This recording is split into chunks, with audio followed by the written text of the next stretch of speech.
সেই আলোচনার বিষয়বস্তু হলো যে কাফের মুশরিকরা মৌলিকভাবে নবীজিকে নানান মিথ্যা অপবাদে অভিযুক্ত করেছে।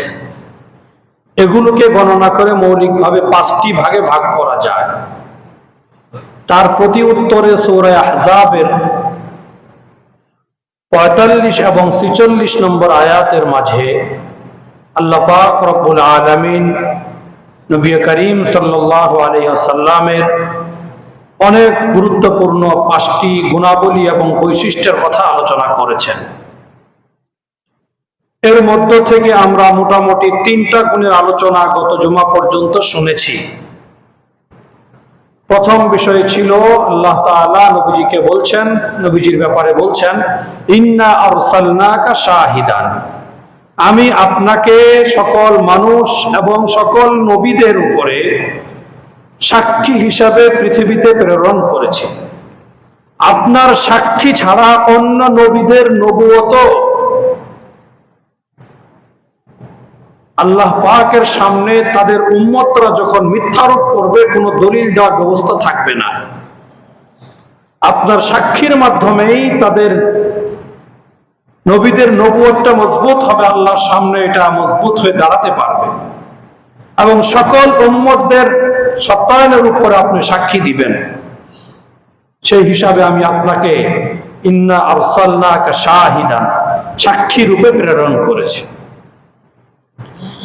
2 নম্বর বলেছেন অমুবাশশিরান, 3 নম্বর বলেছেন ওয়ানাযীরা, এবং আমি আপনাকে সুসংবাদদাতা রূপে এবং দুনিয়া আখিরাতের অন্যায় কাজ, যে কাজে পরকালে কষ্টে পড়তে হবে, কবরের জীবন থেকে শুরু করে জাহান্নাম পর্যন্ত শাস্তি ভোগ করতে হবে, এই সকল অন্যায় অশ্লীল কাজ থেকে আপনি সতর্ক করবেন, সতর্ককারী, সুসংবাদ দান করবেন জান্নাতের ভালো জিনিসের, দুনিয়া আখিরাতে সফলতা অর্জনের, আর সতর্ক করবেন যে কাজে দুনিয়া আখিরাতে ক্ষতি হবে, দুনিয়াতেও বিপদগ্রস্ত হবে আর আখিরাতে মহা বিপদের সম্মুখীন হবে, এই সকল বিষয় আপনি সতর্ক করবেন। এই 3টি গুণের আলোচনা আমরা গত জুমা পর্যন্ত মোটামুটি ভাবে শুনেছি। এগুলো এক একটা বৈশিষ্ট্য এমন বিস্তর আলোচনার দাবিদার যে একটাকে নিয়ে কয়েক জুমা আলোচনা করলেও তৃপ্তি হবে না, যে আরো কিছু শোনা এবং বলা দরকার। তবুও যেন আমরা মোটামুটি সব বিষয়গুলো কিছু কিছু জানতে পারি, এই জন্য সংক্ষিপ্ত আকারেই কয়েকটা করে বলা হচ্ছে। তো আজকে আমরা যেটা শুনবো, 4 নম্বর যে বৈশিষ্ট্যের কথা আল্লাহ পাক রব্বুল আলামিন কোরআনে বলেছেন, সেটা হলো ওয়াদাইয়ান ইলাল্লাহি বিইযনিহি, যে আল্লাহ তাআলা নবীজিকে আল্লাহর অনুমতি সাপেক্ষে মানুষদেরকে পরকালের দিকে দায়ী তথা আহ্বানকারী হিসেবে প্রেরণ করেছেন। নবীজি উম্মতের মাঝে এসে নবুয়তের দাওয়াত দিয়েছেন।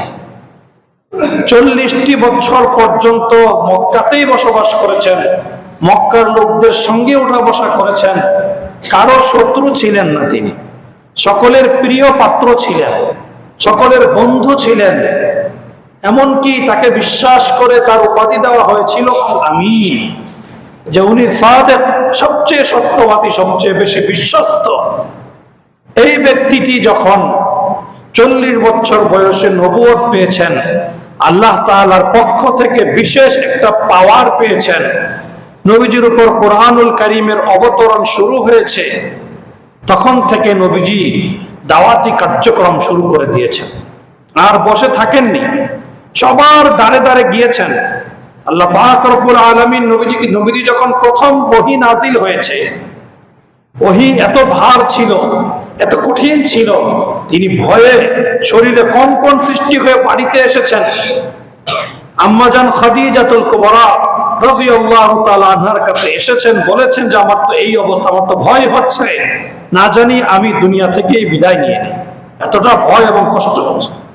তখন তিনি নবীজিকে সান্ত্বনা দিয়েছেন, বুখারী শরীফের হাদিস, এইটা কখনোই হবে না, কাল্লা লা ইউখজিকাল্লাহু আবাদা, এটা কখনোই সম্ভব নয় যে আল্লাহ পাক আপনাকে বেইজ্জত করে দিবেন, ক্ষতিগ্রস্ত করে দিবেন, এটা হতে পারে না। কেন? ইন্নাকা লা তাসিলুর রহিম ওয়া তাহমিলুল কাল্লা ওয়া তাকসিবুল মা'দুম ওয়া তুঈনু আলা নওয়াইবিল হক। বুখারী শরীফের হাদিস, একদম সহিহ হাদিস। আম্মা জান আয়েশা যুক্তি দিয়েছেন নবীজিকে যে আপনি তো আত্মীয়তার সম্পর্ক রক্ষা করেন, সবচেয়ে ভালোভাবে আত্মীয়তার সম্পর্ক, ভাই ভাইয়ের সম্পর্ক, ভাই ভাতিজার সম্পর্ক, খালা ফুফুদের সম্পর্ক, ভাই বোনের বোন বোনাইয়ের সম্পর্ক, ভাগিনা ভাগিনীদের সম্পর্ক, সকল আত্মীয়তার সম্পর্ক অটুট রাখার জন্য, মজবুত রাখার জন্য সবচেয়ে বড় ভূমিকা হলো আপনার। ইন্নাকা লা তাসিলুর রহিম, আত্মীয়তার সম্পর্ক খুব বেশি আপনি রক্ষা করেন। আর যে আত্মীয়তার সম্পর্ক এরকম ভাবে রক্ষা করে, খেয়াল করে, তাকে আল্লাহ এত সহজে ক্ষতি হতে দিবেন না। কাজেই দুনিয়া আখিরাতে যদি সফলতা চাই, বিপদ থেকে মুক্ত থাকতে চাই, তাহলে আত্মীয়তার সঙ্গে ভালো ব্যবহার, তাদের সঙ্গে সম্পর্ক বজায় রাখা জরুরি। আপনি কোথাও সফরে যাচ্ছেন, বড় কোনো ব্যবসা প্রতিষ্ঠান শুরু করতে যাচ্ছেন, বড় ধরনের কোনো কাজে হাত দিতে যাচ্ছেন, যেন এই কাজে আপনি সাকসেস হতে পারেন, বিপদগ্রস্ত না হন, কোনো ক্ষতি, অলৌকিক কোনো ক্ষতি, আসমানি জমিনি বালা যেন আপনাকে গ্রেফতার না করে, এই জন্য আপনার প্রথম কাজ হবে সকল আত্মীয়দের সঙ্গে যোগাযোগ রাখা, তাদের সঙ্গে দোয়া নেওয়া, তাদের একটু বিষয়টা জানিয়ে পর অগ্রসর হওয়া। আল্লাহ রহমত বরকত আসবে, আপনাকে আল্লাহ বিপদ থেকে বাঁচিয়ে দিবে, এটা হাদিসের প্রমাণ। আম্মা জান খাদিজাতুল কুবরা রাদিয়াল্লাহু তাআলা আনহা নবীজিকে সান্ত্বনা দিচ্ছেন, ইন্নাকা লা তাসিলুর রাহিম, আপনি আত্মীয়তার সম্পর্ক ঠিক রাখেন। আল্লাহু আকবার।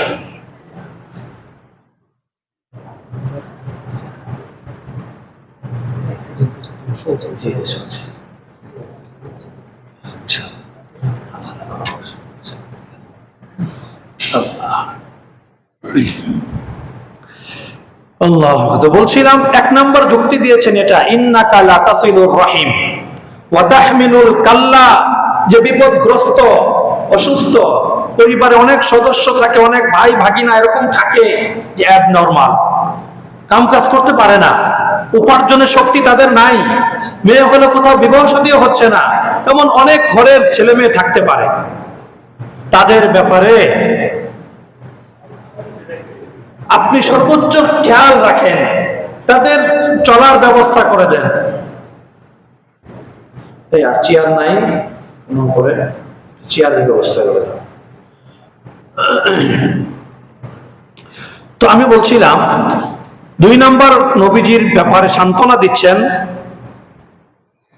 ওয়াতাহমিলুল কাল্লা, আপনি বিপদগ্রস্ত যারা কর্মে অক্ষম, তাদের বোঝা আপনি বহন করেন, আপনার সাধ্য মতো যেভাবে হোক তাদের বোঝা আপনি বহন করেন। ওয়া তাকসিবুল মা'দুম, এবং যারা অনেক অভাবী, সমস্যাগ্রস্ত, আপনি নিজে উপার্জন করে তাদের পরিবার চলার ব্যবস্থা করে দেন। ওয়া তাকসিবুল মা'দুম ওয়া তুঈনু আলা নওয়াইবিল হক, যখন কোনো হঠাৎ বিপদ চলে আসে, কারো বাড়িতে আগুন লেগে মারাত্মক ক্ষতি হয়ে গেল, অথবা কারো একটা সদস্য অ্যাক্সিডেন্টে বা নদীতে ডুবে মারা গেল, তো পরিবারটার কি অবস্থা? হঠাৎ কোনো বিপদের সম্মুখীন হয়েছে কেউ, এরকম বিপদগ্রস্ত পরিবারের, বিপদগ্রস্ত মানুষের পাশে আপনি দাঁড়ান, সর্বাত্মক সহযোগিতা তাদেরকে আপনি করেন। কাজে আল্লাহ আপনাকে ক্ষতি করবেন না, আপনি নিশ্চিন্ত থাকেন।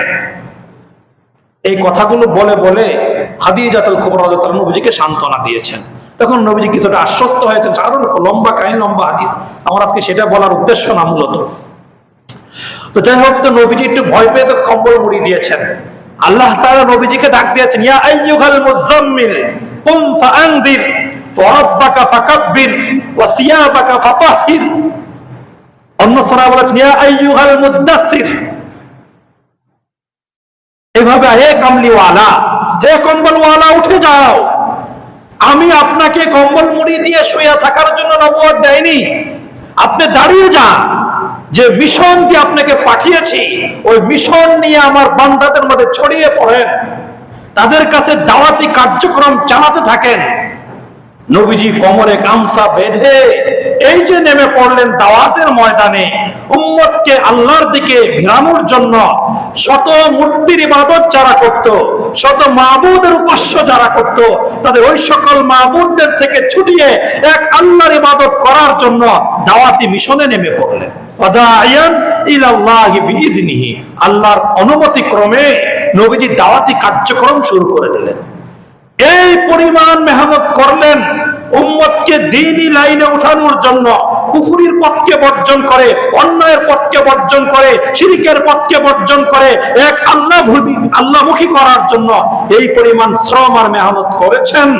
এক পর্যায়ে আল্লাহ তাআলা নিজেই নবীজির প্রতি দয়া দেখিয়ে বলেছেন, ফালা আল্লাকা বাকিউন নাফসাকা ইল্লাম ইউমিনু বিহাদাল হাদিসি আসাফা। সূরা কাহফের প্রথম পৃষ্ঠায় আল্লাহ পাক রব্বুল আলামিন বলেছেন, ফালাআল্লাকা বাখিউন নাফসাকা, হে আমার হাবিব, আপনি কি আমার বান্দাদেরকে ঈমানের উপর ওঠানোর জন্য তাদের পিছনে মেহনত করতে করতে নিজের পুরো অস্তিত্বকে বিলীন করে দিবেন? কি পরিমাণ দাওয়াতি মেহনত করেছেন নবী। আল্লাহ তাআলা নিজে দয়া দেখাচ্ছেন, ফালাআল্লাকা বাকিউন নাফসাকা ইল্লাম ইউমিনু বিহাদাল হাদিসি আসাফা। আফসোস করতে করতে, তাদের দাঁড়ে দাঁড়ে ঘুরতে ঘুরতে, তাদের পিছনে ছুটতে ছুটতে আপনার জীবনকে আপনি শেষ করে দিবেন। এইভাবে নবী করিম সাল্লাল্লাহু আলাইহি ওয়াসাল্লাম প্রত্যেকের কাছে দাওয়াত দিয়েছেন, যে অন্যের গোলাম তার কাছেও দাওয়াত পৌঁছে দিয়েছেন, যে কারো বাগানে কাজ করে তার কাছেও দাওয়াত পৌঁছে দিয়েছেন, যে কোনো স্বর্ণকারের দোকানে কর্মকারের দোকানে কর্ম করে তার কাছেও দাওয়াত পৌঁছে দিয়েছেন, মক্কার কুরাইশের বড় বড় লিডারদের কাছেও দাওয়াত পৌঁছে দিয়েছেন, কাউকে ছাড়ে নাই, সবার কাছে পৌঁছে দিয়েছেন। হ্যাঁ, দাওয়াত পৌঁছানোর পদ্ধতি আল্লাহর ইশারায় বিভিন্ন ভাবে বিভিন্ন কৌশলে তিনি করেছেন। এটা আল্লাহ তাআলা কোরআনেই বলেছেন, উদউ ইলা সাবিলি রাব্বিকা বিল হিকমাহ ওয়াল মাউইযাতিল হাসানাহ ওয়াজাদিলহুম বিল্লাতী হিয়া আহসান। কোরআনে আল্লাহ বলেছেন, সব জায়গায়, সর্বমহলে, সর্বক্ষেত্রে দাওয়াতের পদ্ধতি এক হয় না। প্রেক্ষাপট বুঝে, মানুষের অবস্থা বুঝে, মানুষের সময় বুঝে মানুষকে দাওয়াত দিতে হয়। এটা কোরআনের বিধান, ইসলামের বিধান, এটা জরুরি। পরিস্থিতি বুঝে দাওয়াত দিতে হবে, পাগলামি খালি করলেই তো হবে না। আরে নবীজি ইসলাম, আরে পাগলামি সব জায়গায় চলবে না, বুঝতে হবে ইসলাম, কোরআন হাদিস বুঝতে হবে। উলামায়ে কেরামের সুহবত ছাড়া যদি কেউ এরকম দাওয়াতি কাজে লেগে যায়, সে পথভ্রষ্ট হয়ে যাবে, গুমরাহ হয়ে যাবে, ক্ষতি করে ফেলবে মানুষের। দুই একটা কথা শিখে যদি কেউ লেগে যায় মাঠে ময়দানে, ক্ষতি হবে না মানুষের? এ টু জেড পুরোটা তো শিখতে হবে, অর্ধেক শিখে গেলে তো বিপদ হবে। মনে করেন এক মালিকে কর্মচারীকে পাঠাইছে কিসের জন্য? প্রচন্ড ক্ষুধা পেয়েছে, একটা রুটি এবং এক কাপ চা নিয়ে আসে। বেটা গেছে চার দোকানে, চা স্টলে, একটু ফাঁকে মালিকের দোকান, চা রুটি রেডি, যাচ্ছে মালিকের কাছে। রাস্তায় আপনার তাকে ধরছেন, এই ভাই তুমি নামাজ পড়ো। আরে তুমি নামাজ পড়ো না, কেমন হলো? আপনি তাকে আধা ঘন্টা ওয়াজ করে দিলেন। ওই বেটা চার দশা কি হবে, আর ওদিকে মালিকের মেজাজটা কেমন হবে? হবে কিনা ব্যতিক্রম? এটা একটু বোঝার জন্য উদাহরণ দিলাম আর কি। এটা কোনো সিস্টেম না, মনে চাইলে যেখানে সেখানে দাওয়াত দেওয়া যাবে না। বুঝে শুনে, প্রেক্ষাপট বুঝে, পরিস্থিতি বুঝে মানুষকে দাওয়াত দিতে হবে, এটা কোরআনের বিধান। এই জন্য নবীজির দাওয়াতি মিশনকে দুই ভাবে পরিচালনা করেছেন। কয় ভাবে? দুই ভাবে, খেয়াল করে শুনতে হবে। একটা হলো গোপনে, প্রায় 3 বছর পর্যন্ত নবীজির দাওয়াতি কার্যক্রম, আল্লাহ তাআলার পক্ষ থেকে পাওয়া বিধানগুলো, একত্ববাদের কথাগুলো প্রকাশ্যে বলতে পারে নাই, একদম গোপনে গোপনে এইভাবে তিনি দাওয়াতি কার্যক্রম করেছেন। একবারে নিকট আত্মীয় যারা, একেবারে কাছের মানুষ যারা, বন্ধু বান্ধব মহব্বতের যারা, যাদের থেকে ক্ষতির আশঙ্কা নাই, এমন লোকদের কাছে প্রায় 3 বছর পর্যন্ত দাওয়াতি কার্যক্রম করেছেন। এই 3 বছরে মাত্র 50 জন মানুষ মুসলমান হয়েছে, 40 জন পুরুষ আর 10 জন নারী। বুঝে আসছে কথা? এরপরে 3 বছর পরে আল্লাহ পাক নিজেই, এই 3 বছরে আল্লাহ পাক নবীজিকে বলেন যে প্রকাশ্যে তুমি হুঙ্কার ছাড়েন, বলেন না আলাদা। তাফসীরে জালালাইন আমি তো পড়াচ্ছি মাদ্রাসায়, জানেন আপনারা, সেখানে বিভিন্ন আয়াতের পরে গতকালকে একটা আয়াতের মধ্যে এক পড়ার মধ্যে গেছে এরকম যে আল্লাহ পাক 15 পারায় আল্লাহ পাক রব্বুল আলামিন নবীজিকে বলেছেন, তারা যদি আপনাকে মন্দ কথাও বলে, আপনার সাহাবীদেরকে মন্দ কথাও বলে, তবুও আপনি এবং আপনার সাহাবীরা যেন তাদের সঙ্গে কটু কথা না বলে, তাদের সঙ্গে বিতর্কে জড়িয়ে না যায়, বরং সুন্দর এবং উত্তম কথা বলে সেখান থেকে কেটে পড়ে। তো মুফাসসির সাহেব যিনি তাফসীর লিখেছেন, উনি এই আয়াতের ব্যাখ্যায় তাফসীর দিয়েছেন, হাদা ক্বাবলাল আমরি বিল কিতাল। এই যে বিধানগুলো কোরআনের, যেখানে বলা হয়েছে তাদের সঙ্গে বাকবিতণ্ডা জড়ানো প্রয়োজন নেই, কেটে পড়েন, হালকা সুন্দর ব্যবহার করেন, এই হুকুমগুলো কখন? আল্লাহ তাআলা যখন নবীজিকে যুদ্ধের অর্ডার দিয়েছেন, যুদ্ধের হুকুম দিয়েছেন, হুকুম দেওয়ার আগ পর্যন্ত এই বিধান ছিল। মানে মক্কি জীবনের 13 বছরে মানুষের সঙ্গে এরকম জোর গলায় দাওয়াতি কার্যক্রমের অনুমোদন ছিল না। হ্যাঁ, যখন হিজরত করে মদিনায় গিয়েছেন, মদিনা ইসলামী রাষ্ট্র কায়েম হয়েছে, ইসলামের ব্যাপক শক্তি অর্জন হয়েছে, তখন বলা হয়েছে হ্যাঁ এখন আর কোনো সুযোগ নাই, হয়তো ইসলাম গ্রহণ করবে, না হয় ট্যাক্স দিবে, না হয় যুদ্ধে জড়াবে, তিনটার একটা। হয়তো ইসলাম গ্রহণ করবে, না হয় ট্যাক্স দিয়ে এখানে থাকতে হবে, না হয় এলাকা ছাড়ো, যুদ্ধ করো, জিততে পারলে থাকবা, না হয় ভাগবা। বুঝে আসছে কথা? এরকম বলছিলাম। তো দাওয়াতের যে সিস্টেম, প্রথম 3 বছর নবীজি গোপনে দাওয়াত দিয়েছেন, ব্যাপক হারে প্রকাশ্যে নবুয়তি দাওয়াত নবীজি পরিচালনা করেন নাই। এরপরে 3 বছর পরে আল্লাহ পাক রব্বুল আলামিন নবীজিকে বলেছেন, ওয়া আনযির আশীরাতাকাল আকরাবিন, ওয়া আনযির আশীরাতাকাল আকরাবিন। এবার আপনি প্রকাশ্যে প্রথমে যারা আপনার নিকট আত্মীয় স্বজন, আপনার একেবারে ঘনিষ্ঠ জন, মানে রক্তের হোক বা রক্তের সঙ্গে সংশ্লিষ্ট আত্মীয় স্বজন যারা, তাদেরকে একত্রিত করে তাদেরকে দিনের দাওয়াত দেন। এখন নবীজি এটা কিভাবে করবেন? প্রকাশ্যে দাওয়াত তিনি কিভাবে দিবেন? আল্লাহ তো অর্ডার দিয়ে দিয়েছেন। এবার নবীজি একদিন আত্মীয় স্বজনের মধ্যে ঘোষণা দিয়েছেন যে অমুক দিন আমার বাড়িতে সবার খাওয়ার আয়োজন, খাবারের দাওয়াত রইল, সবাই যেন আমার বাড়িতে মেহমান হয়, মেহমানদারি গ্রহণ করুন। মেহমান হওয়ার জন্য মোটামুটি কম বেশ সবাই উপস্থিত হয়েছে, সেখানে আসছে। নবীজির দাওয়াতে সবাই অংশগ্রহণ করেছে, খাওয়া দাওয়া করেছে। এই অবস্থা দেখে উতবা সে অনুমান করতে পারছে যে মনে হয় তিনি আমাদের উপাস্যের বিরুদ্ধে কোনো কথা বলতে চাচ্ছেন। মুহাম্মদ নিশ্চয়ই আমাদের উপাস্যের বিরুদ্ধে, আমরা যার ইবাদত করি আমাদের মূর্তিদের বিরুদ্ধে কোনো কথা জনগণকে বুঝাবে। এটা বুঝতে পেরে সে এমন চিল্লাপাল্লা হট্টগোল শুরু করে দিল, আর কোনো মশওয়ারা বা কোনো কথা বলার সুযোগ হইল না, বা সেদিন মধ্যে ভেঙে চলে গেল। এরকম হয় না আমাদের সমাজে? এটা গুরুত্বপূর্ণ কোনো বিষয় নিয়ে পরামর্শ করতে বসছে, কিছু দুষ্ট লোক থাকে এই নিয়তে যে এখন হট্টগোল বাজাতে হবে, যেন সিদ্ধান্ত না হয়, সুন্দর একটা সুরাহা না হয়। এর জন্য কিছু লোক প্রস্তুতি থাকে যে এখানে একটা চিল্লাপাল্লা করে 2-4টা এলোমেলো কথা বলে হট্টগোল তৈরি করে মধ্যে ভেঙে চলে গেলাম। সেই আবু জাহেলের উত্তর সুরীদের নমুনা এগুলা, তারা এগুলা করেছেন। আর সেদিন নবীজি বলতে পারলেন না দাওয়াতের কথাটা, তাওহীদ রিসালাতের কথাটা বলতে পারলেন না। এখন নবী চিন্তা করেন এভাবে তো হইল না, তাহলে কি করা যায়? কিছুদিন পরে আবার নবীজি এবার একটা মাহফিলের আয়োজন করছেন, মানে একটা মজলিসের আয়োজন করেছেন, যে সবাই সেখানে আসবে, যার যার মতো কথা বলবে, এরপরে খাবারের আয়োজন থাকবে, খাওয়া দাওয়া করে চলে যাবে। এখানে যখন সবাই উপস্থিত হয়েছে, হট্টগোল শুরু হওয়ার আগেই নবীজি বলা শুরু করেছেন, ইন্নী রাসূলুল্লাহ, আমি আল্লাহ তাআলার পক্ষ থেকে প্রেরিত রাসূল। ইন্নী বুইসতু ইলাইকুম খাসসা ওয়া লিন-নাসি আম্মা, আমি তোমরা যারা আমার আত্মীয় স্বজন এখানে উপস্থিত হয়েছ, আমি তাদের জন্য বিশেষভাবে রাসূল হিসেবে প্রেরিত হয়েছি, আর কিয়ামত পর্যন্ত আনেওয়ালা সকল মানুষের জন্য ব্যাপকভাবে রাসূল হিসেবে প্রেরিত হয়েছি। তোমাদের জন্য বিশেষ, পার্সোনাল, স্পেশাল, আর অন্য মানুষের জন্য হলো সাধারণ, ব্যাপক।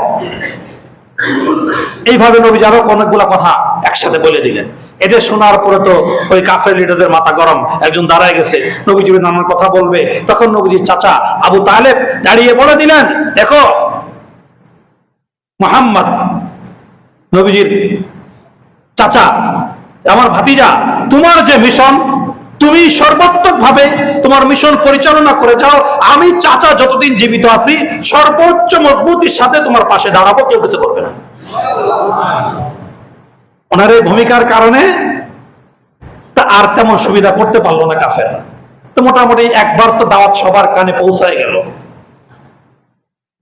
চলে গেল। এটা হলো দ্বিতীয় প্রকাশ্যে দাওয়াতের পদ্ধতি নবীজি গ্রহণ করেছেন। এরপর তৃতীয়বার আরো ব্যাপকভাবে করার জন্য সাফা পাহাড় উপর, যেটা প্রসিদ্ধ ঘটনা, যেটা তাব্বাতিয়াদা সূরার যেটা, যে সাফা পাহাড়ের উপরে নবীজি উঠেছেন, আহ্বান করেছেন, ঘোষকদেরকে জানিয়ে দিয়েছেন, সকলকে জানিয়ে দাও, শুধু আত্মীয় স্বজন না, মক্কায় যারা আছে সবাই, যাদের কর্ণকহর পর্যন্ত আমার আওয়াজ পৌঁছবে, সবাই যেন এখানে একত্রিত হয়। তখনও পর্যন্ত সবাই তো নবীর শত্রু হয় নাই, কারণ নবী তো প্রকাশ্যে দাওয়াত কেবল শুরু না, আস্তে আস্তে শত্রু বাড়ছে, শত্রু এরকম ছিল না। তো যারা মোটামুটি সবাই আসছে, একান্ত যারা আসতে পারে নাই তাদের কোনো প্রতিনিধি পাঠিয়েছে, তাদের কোনো আত্মীয় স্বজন অন্য কোনো প্রতিনিধি পাঠিয়েছে, যে যাও কি বলে একটু শুনে আসো তো। এত গুরুত্বের সাথে সবাইকে কেন একত্রিত হতে বলা হলো? তো সাহাবায়ে কেরাম ওখানে গিয়েছেন, যারা কাফের মুশরিকরা ছিল সকলেই সেই পাহাড়ে নবীজির সামনে উপস্থিত হয়েছে। এবার নবীজি আগেই তাদেরকে দাওয়াত দেন নাই, এখন নবীজি তাদের থেকে সত্যায়িত করেছেন যে আমাকে তোমরা কতটুকু বিশ্বাস করো, আমার প্রতি তোমাদের আস্থা কতটুকু, এটা যাচাইয়ের জন্য আপনি যেখানে দাওয়াত দিতে যাবেন সেখানে এটা খেয়াল করা জরুরি। আপনি যাদেরকে কথা শোনাবেন, আপনি যাদেরকে সংশোধন করতে গেলেন, যাদেরকে ইসলাহ করতে গেলেন, তারা আপনাকে কতটুকু সম্মান করে, আপনার প্রতি তাদের ভক্তি কতটুকু, তারা আপনাকে কেমন মানে। আপনার নিজের কোনো ঠিক নাই, আপনার চালনির মতো ছিদ্র, আপনি গেছেন আরেকজনকে বলতে তোর ওখানে ছিদ্র কেন, সুইকে বলতে হবে? আগে আপনার আস্থা তৈরি করেন, আগে নিজের অবস্থা মানুষকে বুঝান, আপনি কেমন লোক, আপনি কি সৎ না অসৎ, আপনি কি ভণ্ড না ভালো, এটা আগে মানুষকে বুঝতে হবে। এরপরে মানুষকে দাওয়াত দিলে, মানুষকে কোনো ভালো মন্দের কথা বললে মানুষ সেটা মনবে মূল্যায়ন করবে। আপনার নিজের কোনো খবর নাই, তাহলে তো হবে না। কোরআনের মধ্যে আল্লাহ পাক রব্বুল আলামিন বলেছেন, লিমা তাকুলুনা মা লা তাফআলুন, 28 নম্বর পারায় সূরা সাফ, লিমা তাকুলুনা মা লা তাফআলুন, যেটা তোমার নিজে করার মতো যোগ্যতা নাই, তুমি পারো না, তোমার পরিবার পারে না, তোমার বিবি বাচ্চা পারে না, তুমি সেটা মানুষকে শোনাতে যাও কেন? মানুষ সেটা শুনবে? থুতু দিবে তোমাকে। নিজের বিবি বাচ্চার পর্দার কোনো খবর নাই, আরেকজনকে আসছে পর্দার ওয়াজ শোনাইতে, বলবে না কথা মানুষ? এরকম সর্বক্ষেত্রে নবীজি আগে নিজের অবস্থান পরিষ্কার করে নিলেন, জিজ্ঞাসা করলেন, আমি তোমাদের মাঝে প্রায় 43 বছর অবস্থান করেছি, তোমরা সকলে আমাকে আমিন উপাধি দিয়েছ, আজকের এই পাহাড়ের চূড়া থেকে আমি তোমাদেরকে পরিষ্কার বলতে চাই, এই যে দেখছো আমার পিছনে একটা বিশাল পাহাড়, এই পাহাড়ের পিছনে একটা শক্তিশালী শত্রু বাহিনী তোমাদের উপর আক্রমণ করার জন্য প্রস্তুত হয়ে আছে, তোমরা এটা কি বিশ্বাস করো কিনা? তখন এক বাক্যে যত মক্কার মুশরিকরা উপস্থিত ছিল চিৎকার করে বলেছে, মা জাররাবনাকা ইল্লা সিদকা, এ মুহাম্মদ, আমরা যতদিন পর্যন্ত তোমাকে যাচাই বাছাই করেছি, যতভাবে তোমাকে পরীক্ষা নিরীক্ষা করেছি, আজ পর্যন্ত বিন্দু পরিমাণ মিথ্যা তোমার থেকে আমরা দেখি নাই, প্রকাশ পায়নি। কাজে তুমি যেটা বলছো অবশ্যই সেটা সত্য, এতে কোনো সন্দেহের অবকাশ নেই। আল্লাহু আকবার। কে বললেন এই কথাটা? কাফের মুশরিকরা। তো নবীজিকে বিশ্বাস করছে কি করে নাই? করেছে। এবার নবীজি বলতেছেন, যদি আমাকে বিশ্বাস হয়ে থাকে, যদি আমাকে বিশ্বাস করে থাকো, পাহাড়ের আড়ালে যতটুকু শক্তিশালী শত্রু অবস্থান করছে এর থেকেও বহু বহু গুণে শক্তিশালী, পাওয়ারফুল, ক্ষমতার ওয়ালা এক ভয়ানক শাস্তি তোমাদের জন্য অপেক্ষা করতেছে। যদি তোমরা শত মূর্তির উপাস্য বাদ দিয়ে এক আল্লাহকে মাবুদ বলে স্বীকার করে না নাও, এক আল্লাহকে উপাস্য বলে মেনে না নাও, তাহলে মারা যাওয়ার সাথে সাথে যেভাবে তোমরা এখন ঘুমাও, একদিন তোমরা মৃত্যুর মতো ঘুমিয়ে যাবে, আর উঠবে না। সেদিন এর থেকেও কঠিন শাস্তি তোমাদেরকে গ্রেফতার করবে। এভাবে নবীজি লম্বা তোর একটা ভাষণ দিয়ে দিলেন। এবার তো তাদের মাথায় আসমান ভেঙে পড়েছে, আরে মুহাম্মদ আমাদেরকে পেঁচে ফেলিয়ে দিল। এবার কে দাঁড়াইছে? আবুল আহাব। কে দাঁড়াইছে? আবুল আহাব। তার দুই হাতে ছিল পাথর। সে মুহাম্মদকে বলতেছে, আলি হাযা জামাতানা তাব্বান লাকি ইয়া মুহাম্মদ। এ মুহাম্মদ, এই কথা বলার জন্যই বুঝি তুমি আমাদেরকে জমা করেছো? তোমার সারাদিন ধ্বংস হয়ে যাক। মানে প্রচন্ড খেপে গেছে, একবারে খেপার শেষ পর্যায়ে। কত বড় কাজ করলা তুমি, আমাদেরকে এভাবে এখানে একত্রিত করে কত বড় কথা বলে ফেলে, আমাদের সমস্ত মাবুদদেরকে তুমি উল্টো মানে এদেরকে অসারতা বয়ান করে দিলা, আর এক মাবুদের উপাস্য করতে বলতেছো, এই জন্য আমাদেরকে জমা করেছো, তোমার ধ্বংস হয়ে যাক। এই বলে নবীজির দিকে পাথর নিক্ষেপ করার জন্য প্রস্তুত হয়েছে। কোন কোন বর্ণনাতে নিক্ষেপ করেও দিয়েছে, আল্লাহ হেফাজত করেছেন। এরপরেই তো ওই যে তাব্বাত ইয়াদা সূরা নাযিল হয়েছে, তাব্বাত ইয়াদা আবি লাহাবি ওয়া তাব। ইয়াদা, ইয়াদুন মানে এক হাত, ইয়াদা মানে দুই হাত। আল্লাহ তাআলা বলেছেন, তুই বেটা পাথর নিয়ে আমার মাহবুবকে মারার জন্য প্রস্তুত হয়েছিস, আমি আল্লাহ ঘোষণা দিয়ে দিলাম, আমি আল্লাহ তোর দুনো হাতকে কিয়ামত পর্যন্তের জন্য চিরতরে ধ্বংস করে দিলাম। পুরা সূরাটা তার এবং তার স্ত্রীর বিরুদ্ধে নাজিল হয়েছে। এইভাবে এক পর্যায়ে তার স্ত্রী আমরাতুহু হাম্মালাতাল হাতাব, যে লাকড়ি সংগ্রহ করত, তার স্ত্রী এই বদমাইশ একবার গেছে নবীজিকে মারার জন্য, মেরে ফেলবে।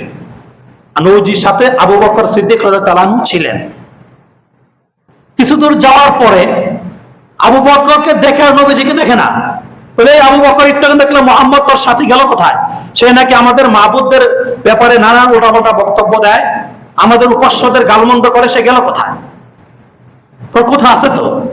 ও দেখে না। কোরআনের মধ্যে আসছে, ওয়াইদা ক্বারাতাল কুরআনা ওয়াইদা যাকারতা রাব্বাকা বিল কুরআনি ওয়াহদাহু। এই আয়াতের পরবর্তীতে আল্লাহ পাক রব্বুল আলামিন বলেছেন, যখন নবীজি তেলাওয়াত করতেন, নবী যখন দাওয়াত দিতেন, শত্রুদের হাত থেকে বাঁচাবার জন্য কোন কোন ক্ষেত্রে আল্লাহ তাআলা পর্দা টানিয়ে দিতেন। অলৌকিক পর্দা, যে দেখা যায় না, পর্দা দেখা যায় না, কিন্তু নবীজিকে আওয়াজ শোনা দেখা যাচ্ছে না কোথায় নবীজি। আল্লাহ তাআলা এইভাবে নবীজিকে হেফাজত করে। বারবার বলছে, নবীজি এইভাবে দাওয়াতি কার্যক্রম শুরু করে দিলেন। মোটামুটি কয়টা পদ্ধতি গ্রহণ করলেন এখানে? তিনটা। একটা হলো শুধু খাবারের আয়োজন, আরেকটা হলো একটা মজলিস করলেন, 3 নম্বর হলো সবাইকে পাহাড়ের চূড়ায় জমা করে প্রকাশ্যে একদম ক্লিয়ার করে দাওয়াত দিয়ে দেন। এই দাওয়াতের পরেই নবীজির উপরে সর্বোচ্চ জুলুম, নির্যাতন, অত্যাচার শুরু হয়ে গিয়েছে, যেন নবীজি দাওয়াতে কার্যক্রমগুলো বন্ধ করে দেন। বিভিন্ন ভাবে নবীজিকে থামাবার জন্য, নবীজির দাওয়াতি প্রোগ্রামগুলোকে বন্ধ করার জন্য নানান চক্রান্ত, নানান ষড়যন্ত্র, নানান পদক্ষেপ তারা গ্রহণ করেছে। একটা তো করেছে সরাসরি নবীজিকে মানসিকভাবে টর্চার, শারীরিকভাবে টর্চার, নানান ভাবে করেছে, যেটা আপনারা বারবার শুনে থাকবেন। একবার নবীজি কাবা ঘরের সামনে নামাজ আদায় করছিলেন, সেজদা দিচ্ছেন। ঠিক এই সময় আবু জাহেলের একটা দল তার পাশেই এসে গোল মিটিং করে বলছে, এমন কে আছে যে এই মুহূর্তে মুহাম্মদের মাথার উপরে উটের নাড়ি ভুঁড়ি অথবা উটের বজ্র, পেশাব পায়খানা মাথার উপর চড়িয়ে দিতে পারবে? তখন ওই উকবা ইবনে আবি মুঈত, উকবা বড় কাফ দিয়ে, উকবা ইবনে আবি মুঈত বদবখত, এক কাট্টা কাফের, সে দাঁড়িয়ে বলে, জনাব আমি পারবো। সে কোন এক গ্রামে গিয়ে উটের নাড়ি ভুঁড়ি, মলমূত্র এগুলো এনে সেজদারত অবস্থায় কাবা ঘরের সামনে সরাসরি নবীজির মাথার উপর দিয়ে দিয়েছে। একটা গরুর নারী ভুঁড়ি তো কত বড় থাকে, ওজন নয়টার অনেক, উটার নারী ভুঁড়ি আরো বড় হবে না? কত ভার সেটা, আর কত দুর্গন্ধ, কত পচা নাপাক জিনিস নবীজির পুরা সেজদারত অবস্থা করে দিয়ে গেছে, নিচে চাপা পড়ে গেছে। বলেন, আমাদের সেজদা দিলে এমন কেউ কিছু করে? এসির মধ্যে সেজদা দেই আমরা, আবার উপরে ফ্যান চলে, তবুও কত উজর আপত্তি। লুঙ্গি ভালো না, প্যান্ট ভালো না, জামা ভালো না, শুক্রবার থেকে শুরু করব, এই বাচ্চা পেশাব করে দিছে, মহিলাদের উজর, বাচ্চা পেশাব করে দিছে, ছোট বাচ্চা, কতবার উজু করবো, কতবার জামা পাল্টে নামাজ পড়বো, এই জন্য মহিলারা নামাজই করে না। রোজার মধ্যে এক নাম্বার মহিলারা, কিন্তু নামাজের মধ্যে অনেক গাফেল, অনেক গাফেল মহিলারা। পর্দা আর হলো নামাজ, এই দুইটার মধ্যে সবচেয়ে গাফেল। আর রোজার মধ্যে বহু তাগায়, বছরে কত আইটেম রোজা তারা রাখে। এটা ভালো জিনিস, এটা তো তিরস্কারের কোনো বিষয় না, অবশ্যই প্রশংসনীয় বিষয়, এটা ভালো জিনিস। কিন্তু এই বলে কি নামাজের মতো গাফলতি করা যাবে? যাদের ঘরে ছোট বাচ্চা প্রায়ই নামাজ পড়ে না, নামাজ পড়লেও কোনো পাক পবিত্র খেয়াল করে না, পেশাব করে দিছে, দেখা যায় জামা একটা কোনা ধুয়ে নামাজে দাঁড়ায় গেল। আরে পেশাব করছে খুলে, আপনি জামা ধুলে নিচে, নামাজ হবে আপনার? এটা কেমন কথা? একটু পয়সা খরচ করেন, প্যাম্পাস পরান, তবুও তো পাক পবিত্র খেয়াল করা জরুরি, এছাড়া নামাজ হবে না। ঘরের মধ্যে সারাক্ষণ যদি না পাক থাকে, পুরো ফ্লোর না পাক, আপনি অজু করে খালি পেয়ে হাঁটবেন ফ্লোরে, বাচ্চা পেশাব করে রাখছে, আপনার পা তো নাপাক হয়ে যাবে। যদি পাকা ফ্লোর থাকে নাপাক হয়ে যাবে। হ্যাঁ, মাটি হইলে শুকিয়ে গেলে পাক হয়ে যায়, কিন্তু পাকা ফ্লোর বেশিরভাগ ঘরে তো টাইলস করা থাকে বা পাকা করা, সেখানে বাচ্চা পেশাব করে দিলে মুসা শুকায় গেলে পাক হবে না। সেটা আপনি ভিজা পা দিয়ে সেখানে পা রাখবেন, আপনার পা না পাক, আপনার নামাজ হবে না। এই জন্য কিছু পয়সা খরচ করতে হয়। বলছিলাম, এত আরামায়েশে আমাদের নামাজের ব্যবস্থা, কেউ বাধা দেয় না, বাধা তো দেই না, বরং যেখানে নামাজ পড়তে যাব সেখানে জামায় আদর করা হয়, ঠিক কিনা? বসে আসলে কেউ বকাবাধ্য করে? যতক্ষণ আপনার খুশি নামাজ পড়েন, এসি চলবে, ফ্যান চলবে, সুন্দর বিছানা থাকবে, কোলাহল মুক্ত, কোনো ঝামেলা নাই, নামাজ পড়বেন, এইটা আমাদের সম্ভব হয়ে ওঠে না। অথচ চিন্তা করেন নবীজি কত কষ্ট করেছেন। আমরা তারই তো উম্মত নাকি? তারই তো আশেক গিরি দেখাই যে আমরা আশেকে রাসূল। এক আশেকে রাসূল কত বজ্জাতের ঘরের বজ্জাত, বড় বড় উলামায়ে কেরামের বিরুদ্ধে নানান অপপ্রচার, নানান মিথ্যা কথা, নানান গালিগুলোজ করতেছে। শুধু বাংলাদেশ না, এশিয়ার মধ্যে তাকে বড় বড় মুহাদ্দিসদের মধ্যে অন্যতম মুহাদ্দিস গণনা করা হয়। তিনি হলেন আমাদের বর্তমান বাইতুল মুকাররমের খতিব হযরতুল আল্লামা আব্দুল মালিক দামাত বারাকাতুহুমুল আলিয়া। কত বড় যে উনি মুহাদ্দিস! আমরা চিন্তা, ওনার কি আছে, দেখতে কি পছন্দ হয়? খাটো কালো একটা বেটা, পছন্দ লাগে দেখতে? না গলার কোনো কন্টামন্ট আছে? তো কিসের জন্য তাকে খতিব বানানো হইলো এখানে? এটা বুঝেন না? উনাকে আল্লাহ তাআলা যে হাদিসের বিষয়ে কি পরিমাণ যোগ্যতা দান করেছেন, এটা বলে শেষ করা যাবে না। যারা একটু মাদ্রাসায় পড়াশোনা করেছে তারা তার উনি কি জিনিস, উনি যে কত বড় ব্যক্তিত্ব, এটা আমরা সাধারণ ওনাকে চিনি। আমরা তো খালি চিনি যার গলার টোনটা বেশি সুন্দর, এটা কড়া করে কানে ধরে টান দিতে পারে, সেই হলো বড় আলেম। এটা আমাদের হলো আলেমদের মাপার মাপকাঠি, যে কান ধরে বেশি টান দিতে পারে সেই হলো আমাদের নিকট কি যোগ্য এবং সবচেয়ে বড় আলেম সেই। অথচ কত বড় বড় যোগ্য আলেম গুমনাম, অপরিচিত অবধি নিজেকে প্রকাশ করতেও রাজি না, মাঠে ময়দানে নিজেকে প্রকাশ করতে রাজি না, তারা সে গোপন ইসলামের কাজ করে যাচ্ছে। এমন জটিল জটিল বিষয়ে ওনার সমাধান দেওয়া আছে। ওনার লিখিত আরবি বই শুধু বাংলাদেশে না, সৌদি, মিশর, বিভিন্ন আরব রাষ্ট্র ক্লাসে পড়ানো হয়। উনি এই ব্যক্তিত্ব, ওনার নিজের লিখিত বই। ওনার ব্যাপারে এক দরবার শরীফের খাদেম কত বাজে মন্তব্য করেছে, কত ফালতু কথা বলেছে। আল্লাহ তাদেরকে হেদায়েত নসিব করেন। আমিন। বলেন, আপনাকে দরবার খুলে বসলেন, পৃথিবীর সবাইকে আপনার দরবারের গোলাম, আপনার দরবারের কথাকে পৃথিবীর সবাই মানতে বাধ্য? আপনার দরবার কাবা শরীফের ইমামের কথাকে পৃথিবীর সবাই মানে নাকি? আপনি কেন একটা বাংলাদেশ, একটা ছোট্ট একটা দরবারের মালিক, আপনি কিভাবে আশা করেন যে আপনার কথা বাংলার সবাই মানবে? যারা আপনার কথা মতো মানবে তারা ভালো মানুষ, তারা মানবে না তারা কাফের। এই ঠিকাদার আপনাকে কে দিল? কাজে এগুলা ভালো জিনিস না। আল্লাহ আমাদেরকে সবসময় সহি জিনিসটা বোঝার তৌফিক দান করেন। বাজার থেকে নির্ভেজাল খাঁটি জিনিস কেনার যোগ্যতা কম বেশ সবারই আছে, আছে না নাই?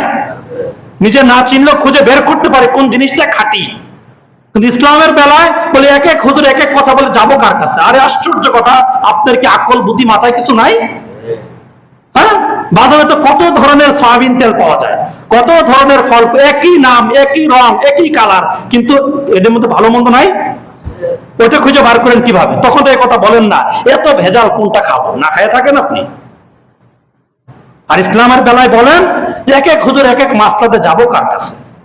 একটা শয়তান এই বুদ্ধি আমাদের মাথায় ঢুকিয়ে দিয়েছে যে কোনটাই মানবো না, আমি ভালো আছি, আমি আমার মতো চলি, সেটাই ভালো। হুজুরা ভেজাল, সব হুজুরা খারাপ, আমি শুধু ফেরেশতা, আমি শুধু কি দুধে ধোয়া তুলসী পাতা। এগুলো আমাদের ক্ষতি হওয়ার একটা বড় কারণ। যদি আপনার বিবেক থাকে, আপনার দিমাগ থাকে, আপনি অবশ্যই যাচাই বাছাই করে খুঁজে খাঁটি কোনটা, একুরেট কোরআন হাদিস কোনটা বলা হয়, সেটা আপনি খুঁজে বের করতে পারবেন। এটা অসম্ভব কোনো কিছু না, এটা আপনি পারবেন খুঁজে বের করতে। এতটুকু যোগ্যতা আল্লাহ আমাকে আপনাকে দিয়েছেন। তো নবীজি উপর মাথার উপরে চাপিয়ে দিয়েছে, কি কঠিন, নবীজি একা উঠতে পারছেন না। আব্দুল্লাহ ইবনে মাসউদ বিশিষ্ট সাহাবী রাদিয়াল্লাহু তাআলা আনহু, তিনি দৌড়ে গিয়ে আম্মা জান ফাতেমা তো জাহরা রাদিয়াল্লাহু তাআলা আনহা, ফাতেমা নবীজির একমাত্র যার থেকে বংশ পরম্পরা চালু হয়েছে, কলিজার টুকরা ফাতেমা, তার কাছে গিয়ে বলেছে, জানো তোমার বাবার কি অবস্থা? এই ঘটনা। দৌড়ে গিয়ে এসেছেন ফাতেমা রাদিয়াল্লাহু আনহা, নবীজির কাছে এসেছেন, টেনে টেনে, ছোট মানুষ পারে না, ছোট বাচ্চা পারে না, আরো কয়েকজন সহযোগিতা নিয়ে নবীজির উপর থেকে সেটা সরিয়ে দিয়েছেন। নবীজি মাথা উঠিয়েছেন, নবীজির জামা কাপড় রক্তে রঞ্জিত, দুর্গন্ধ, চেহারার মধ্যে, অন্য রেওয়ায়েত আছে নবীজির চেহারার মধ্যে ছুপ ছুপ রক্ত লেগে আছে। এই দেখে ফাতেমা রাদিয়াল্লাহু আনহা ক্রন্দন শুরু করে দিয়েছেন, খুব কান্না করতেছিলেন, বলেছিলেন, আমার আব্বা জান, নিশ্চয়ই কাফেররা আপনাকে আঘাত করেছে চেহারায়, যার ফলে আপনার চেহারা রক্তাক্ত হয়েছে, হয়তো পিছন থেকে আপনাকে টেনে ধরেছে, এই জন্য আপনার জামার পিঠের এখানে ছিঁড়ে গিয়েছে। এই বলে বলে ফাতেমা কান্না করতেছিলেন। এবার নবীজি বলেন, হ্যাঁ আমার কলিজার টুকরা ফাতেমা, তুমি এই কথা ভালো করে শুনে রাখো, তোমার বাবার উপর আল্লাহ তাআলা যে দায়িত্ব দিয়েছেন, দাওয়াতের মিশন, তোমার আব্বাকে আল্লাহ তাআলা যে বিধান দিয়ে পাঠিয়েছেন, কোন একদিন এমন সময় আসবে এই পৃথিবীর এমন কোন কাঁচা ঘর আর পাকা ঘর বাকি থাকবে না, এমন কোন অলিগলি বাকি থাকবে না যেখানে তোমার আব্বার আনিত ধর্মের আওয়াজ পৌঁছবে না। কাজে তোমার আব্বার এই কষ্ট বিফল নয়, তোমার আব্বার এই কুরবানি বৃথা নয়। তুমি শান্ত হও, আল্লাহ দেখবো তোমার আব্বার আনিত ধর্মকে। দেখেন ১৫০০ বছর পরে আজকে মক্কা থেকে, মদিনা থেকে আমরা কত দূরে থাকি, এখনো বাংলার অলিতে গলিতে প্রত্যন্ত অঞ্চলে যা দেখেন জুমার খতিব সাহেবগণ এই মাসে নবীজির প্রশংসা কি পরিমাণ শোনাচ্ছেন। এটা কি প্রমাণ? নবীজির সেই কথা প্রমাণ হয়নি? সব জায়গায় নবীজির দাওয়াত পৌঁছে গিয়েছে, আরো পৌঁছছে, আরো পৌঁছবে ইনশাআল্লাহ। এইভাবে নবীজি দাওয়াতি কার্যক্রম করেছেন, নবীজির জানের উপর আঘাত করেছেন। ঠিক একই মুহূর্তে একদিন নবীজি মক্কার এই ছায়াতে ছিলেন, ওই মুদক নবী মুহিত এসে গামছা দিয়ে গলার মধ্যে পেট দুই পাশে টান দিয়েছেন। নবীজির চেহারা লাল হয়ে গেছে, ফার্স্ট মাইলে যেমন রোগী যে অবস্থা হয়, নবীজির চেহারা এমন দম বন্ধ, কথা বন্ধ হয়ে গেছে, চেহারা ফুলে গেছে। এইভাবে নবীজিকে হত্যা করার জন্য চেষ্টা করা হয়েছে, নবীজির দাওয়াতি মিশনকে বন্ধ করার জন্য কত ভাবে কষ্ট দেওয়া হয়েছে। নবীজিকে নবীজির উপর বাচ্চাদেরকে লেলিয়ে দেওয়া হয়েছে তায়েফের ময়দান থেকে, আপনারা জানেন। পাথর নিক্ষেপ করা হয়েছে, থুতু নিক্ষেপ করা হয়েছে, কত ময়লা আবর্জনা ছুঁড়ে মারা হয়েছে, কত আবল তাবল অসভ্য শব্দ ব্যবহার করে করে নবীজিকে গালিগুলোজ করা হয়েছে। সব নবীজি সহ্য করেছেন। এইভাবে নবীজি দাওয়াতি মিশনকে বন্ধ করার জন্য নবীজিকে কষ্ট দেওয়া হয়েছে। ২ নম্বর, মাঠকর্মী যারা, নবীজি যাদেরকে নিয়ে কাজ করছেন, দাওয়াতের কাজ, সাহাবায়ে কেরাম, তাদের উপর নির্যাতন করেছেন। এদের ফিহরিস্ত অনেক লম্বা, সেটা আজকে বলবো না, এটা বললে শেষ হবে না। দাওয়াতি কার্যক্রম বন্ধ করার জন্য নবীজি যাদেরকে কর্মী হিসেবে ব্যবহার করেছেন, আল্লাহ তাআলা যাদেরকে স্পেশাল ভাবে নবীর সাহাবী বানিয়ে পরবর্তীতে পাঠিয়েছেন তাদের উপর কি পরিমাণ নির্যাতন করা হয়েছে। এরপরে একে একে যারা নবীজিকে সমর্থন দিয়েছেন, নবীজিকে দূর থেকে যারা হয়তো আড়াল থেকে দূর থেকে সমর্থন দিয়েছেন তাদের উপরে কি পরিমাণ টর্চার করা হয়েছে। কেন? শুধু দাওয়াতের মিশনকে বন্ধ করার জন্য।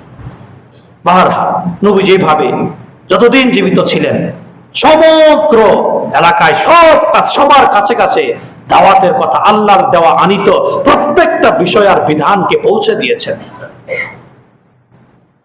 বিদায় হজের ভাষণে নবীজি বলেছেন, আমি কি তোমাদের কাছে আল্লাহর দেওয়া সকল বিধিবিধানগুলোকে পৌঁছে দিতে পেরেছি?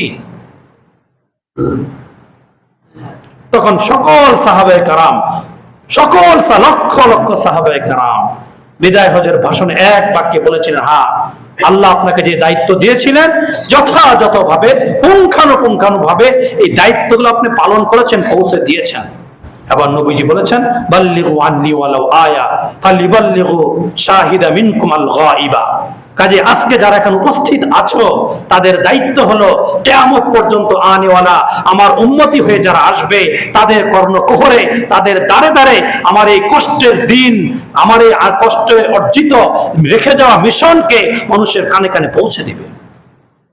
সেটা পৌঁছানোর জন্য সাহাবায়ে কেরাম সারা পৃথিবীর আনাতে কানাতে ছড়িয়ে পড়েছেন। পরবর্তী তাবেঈন, উলামায়ে কেরাম আজও পর্যন্ত সারা পৃথিবীতে দিনদার মুসলমান মা বোনেরা, পুরুষরা, নারীরা সকলে নবীজির দাওয়াতের কথাগুলো পৌঁছে দিচ্ছেন। অভাব হলো আমরা গ্রহণ করছি না। আল্লাহ তাআলা আমাদের সকলকে নবীজির দাওয়াত থেকে নিজেদের জিন্দেগিকে সাজাবার তৌফিক দান করেন। সকলে বলি আমিন। ওয়া আখিরু দাওয়ানা আনিল হামদুলিল্লাহি রাব্বিল আলামিন। আরেকটা বাকি থাকলে ইনশাআল্লাহ আগামী জুমা আমরা শেষ করব।